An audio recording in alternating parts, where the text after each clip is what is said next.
Bonjour à tous, dans cette vidéo, nous allons aborder les plaies et nous poser quelques questions. Cette plaie est-elle affectée?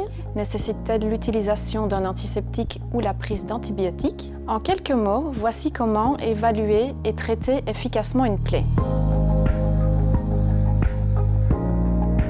Une plaie est affectée si elle présente des signes d'inflammation, rougeur, chaleur, gonflement ou écoulement purulent. Des signes systémiques peuvent y être associés, comme de la température, une altération de l'état général, un syndrome inflammatoire. Attention aux plaies chroniques, elles peuvent être la porte d'entrée à une infection plus profonde, telle un abcès ou une ostéite. Si aucun signe profond n'apparaît, un antibiotique n'est généralement pas nécessaire.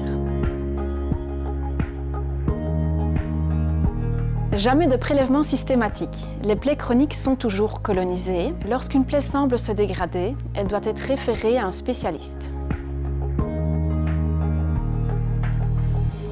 L'utilisation des pommades antibiotiques est inutile. Préférez plutôt des soins rigoureux.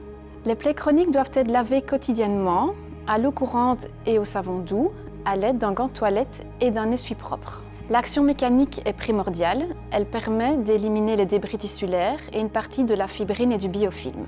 Pour les plaies opératoires, le pansement initial doit être gardé 48 heures. Si en déant les 48 premières heures, le pansement doit être refait, il le sera à l'aide de liquide physiologique. Si les plaies présentent des signes d'infection, l'utilisation d'un antiseptique sera alors nécessaire. Attention à la compatibilité entre les produits iodés et les produits à base d'argent. L'utilisation des antiseptiques doit être réfléchie. Si elle l'est de manière systématique, elle occasionnera des résistances, des réactions de contact, une toxicité, voire un retard de cicatrisation. Si une plaie ne s'améliore pas en 2 semaines, référez le patient à un spécialiste, surtout pour les patients à risque. Un soin bien réalisé et adapté est essentiel pour une bonne cicatrisation. Ne changez pas de protocole trop vite, laissez le temps au traitement d'agir.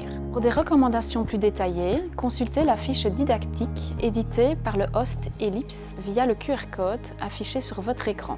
Si vous avez des questions en prévention et contrôle des infections, infectiologie ou gestion de l'antibiothérapie, n'hésitez pas à nous contacter.